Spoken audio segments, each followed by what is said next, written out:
Hello, everyone. Welcome back to Dakota's Political Circle. And today I wanted to talk about how Trump has officially signed an executive order banning transgender athletes from participating in women's sports. Which, obviously, if you know what that means, that specifically means that no biological male can compete in women's sports ever again. Now, this is an executive order. This isn't like like an actual law. Well, it technically is the law by executive order, but if a Dem president came in, he could take that order out of there.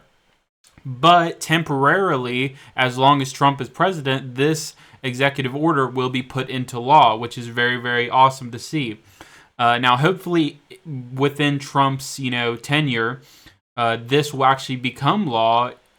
Actually, within the United States law, by voting it in by Congress. But this is definitely a good first step into making it where transgender athletes cannot compete in women's sports whatsoever. And I'll actually show you soon what actually ended up happening after he signed this executive order. But it is really awesome to see that Trump is basically doing everything he promised. It's awesome to see that a president that actually cares about women and like them actually competing in sports and not having to have men compete against them. It's very nice to see that. President Biden was the exact opposite with this, which is very sad because the majority of Americans, I believe around 70%, support banning transgender athletes from participating in women's sports, which makes a lot of sense because in the NCAA, you've seen many times where, like with powerlifting, with many sports, I think swimming was one as well, where men have dominated in women's sports because they're considered women because they go by women because they're transgender. So it is very good to see this actually going through because this is going to limit them. And I'll actually say exactly why it's limiting them because I'll explain the bill after we watch this video. I'll explain not the bill, sorry, the executive order. I'll explain what the executive order entails, why this is a big thing specifically. And it'll actually show why this executive order was needed, even though it's not a actual law yet. It's something that definitely will help protect women, at least for now, until Congress gets it together to actually put this into an actual bill form. But let me show you the actual video first. This is Trump actually signing the order with a bunch of kids, women and children all around him that are all girls. And it just shows that people like this are exactly who we need to protect and not protect transgender athletes. These are the people that are competing. It's by biology. You can't have men against women. It just makes no sense whatsoever because obviously men would dominate over women in almost every aspect. It just makes biological sense. And it's very odd to see the left go the exact opposite way and say, oh, they call themselves women, but when they're not biologically, especially in sports. Sports specifically, you just can't do that whatsoever. But let me show you the video here. Watch what I do, and then I'm going to give you some pens, okay? Are you ready? What a nice picture this is, huh, Governor? You ready? We'll do a good job. Wait, let me press that. I want to make this a really good signature because this is a big one, right?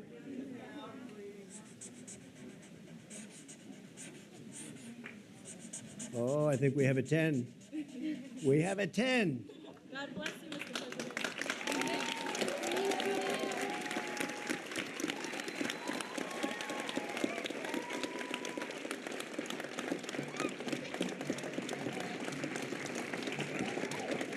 Pretty good, huh? I see that.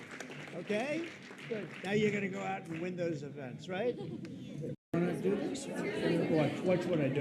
Okay, there's the video. Yep, Trump signed it officially into law, so it's very nice to see that transgender athletes will not be competing in women's sports, at least for the foreseeable future. But let me actually show you here exactly what the executive order, actually will do. So I know Trump talked about it in the actual, the video itself. Like this is the video that like actually showed up. That was about 30 minutes long. But this right here, I just want to show you exactly what it is about, instead of having to show like a long video of him talking about it. But here's what it does. So Title IX interpretation. The order mandates that Title IX, the federal law that prohibits sex discrimination in education, be interpreted such as that transgender females, those assigned male at birth, are not allowed to compete in sports designated for females. This is based on the administration's view that sex should be defined by one's sex assigned at birth. And then the next thing, this is also a big one right here. So federal funding implications. School and educational institutions that do not comply with this interpretation of Title IX could risk losing federal funding. This means that institutions allowing transgender girls and women to participate in female sports might face investigations and could lose financial support by the federal government. So basically, they could literally lose all the federal funding that they get, which this is big against the NCAA specifically, which I'll actually show you that in a second, which is also interesting. But mostly for, public schools, and when it comes to the NCAA, they're actually publicly funded. So, federally funded. So obviously, if they lose federal funding because of that specific thing, they're basically losing all the funding that they're getting. So it really puts a damper on them because if they're not following this order, basically they will basically get no funding. So more or less, you will definitely see a shift when it comes to transgender athletes competing in women's sports, because that funding is crucial for many schools, even in schools that are very blue. And then the next one here, enforcement actions. The order directs federal agencies to take enforcement actions against educational institutions that do not align with this policy. This includes actions of the Department of Education's Office for Civil Rights, which is tasked with ensuring compliance of Title X. So that's also a big motive right there. And then visa policy review. There's an indication that the order also involves reviewing visa policies to prevent individuals from entering the country under false gender claims for the purpose of competing in sports, which that's also really massive as well. The order, and then in international influence, the order also signals as the intent to influence international sports policy, particularly targeting the International Olympic Committee, to reconsider its stance on transgender participation in sports before the 2028 Summer Olympics, which is very big. That's actually a very big one there, because the Summer Olympics are coming up in 2028. And then cultural and political statement. Beyond the legal implications, the order is also a significant cultural and political statement, which is true, going as more traditional gender roles. I wouldn't say that's more about the actual order itself. I'd just say that's just, a stance based on Republicans and the Republican Party. And it's just talking about it might face some legal challenges. I really don't think it'll be too massive with legal challenges, because if it went to the Supreme Court, most likely the Supreme Court would rule in favor of Trump, mainly because it is a conservative majority. But at the same time, you can interpret Title IX specifically to gender norms, because back a long time ago there was no transgenderism. So obviously, they will probably interpret it just like how Trump interprets it. So I really don't see too much of an issue with the legal battle. So even if it did have a legal issue, I would say it would go to the Supreme Court and, go in Trump's favor more or less. But this right here actually ended up happening after he signed it into law, this is actually one day after it was signed into law. The NCAA actually officially banned transgender athletes from women's sports one day after basically Trump signed it into law. So that's actually massive. This specific executive order, and it makes sense. It makes total sense, because you're not getting any federal funding if you support if you support like transgender athletes in women's sports. So obviously the NCAA is a big that's a big thing for the NCAA. So it makes a lot of sense that they're doing that. But yeah, I'll just read it here. The NCAA has officially changed its gender eligibility policies to ban all biological males from women's sports one day after Donald Trump signed an executive order to address the issue. The governing body of college sports announced on Thursday afternoon it's a new participation policy for transgender student athletes. A student athlete assigned male at birth may not compete on a woman's team. The new policy still allows biological females to compete on men's teams, which is kind of odd. I'm not sure why they added that as well. That's very weird. But most likely that's probably like a 0.1% of like people actually competing in men's sports that are female. Like you really don't see that because there's not really like the gender difference when you go to like females to males, that really never happens. It's more about like males to females. So it is weird to see that still in there, but it's really not too big of a difference when that's kept in there. But I still think you should keep that out of there as well. But yeah, the previous policy, which was in place in 2010, allowed biological males to compete in women's category after undergoing at least 1 year of testosterone suppression treatment. So they basically kept it where you'd have to do testosterone treatment for 1 year, only 1 year, and you get to compete in women's sports, which is very odd. It's just pretty sad. So luckily, Trump signed that into law. It doesn't really talk about too much more. It's mainly just talking about the student athletes and stuff like that. It's mainly just talking about they're gonna keep up with the executive order that Trump signed and stuff like that. Not really talking about too much more. There might be a little bit of opposition, but I don't really see anything going by, especially if the NCAA is going along with the executive order. But yeah, it is really massive to see that Trump has signed this, because it's really good to see that transgenders will not be allowed to participate in women's sports any longer. That's a massive win for women. That's a massive win for women's sports.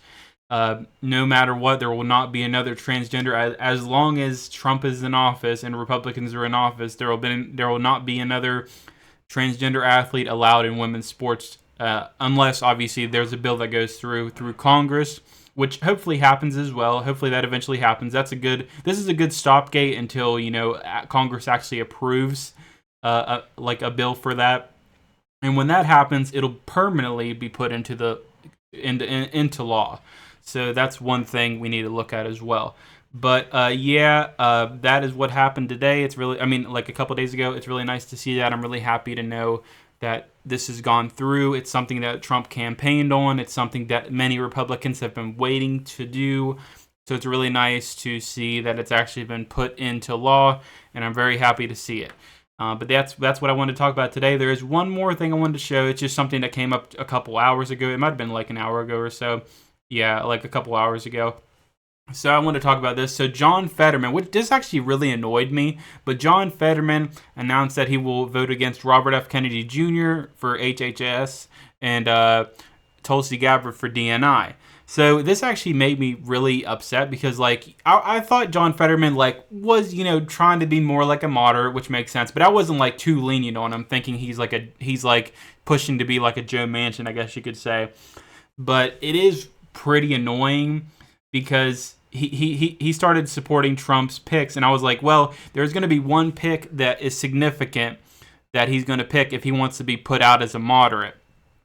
And it was between RFK Jr. and Tulsi. And in my opinion, I was thinking that he was going to go for Tulsi. He was going to vote for Tulsi and just shift that moderate approach. But he ended up saying, no, I'm voting against both of them.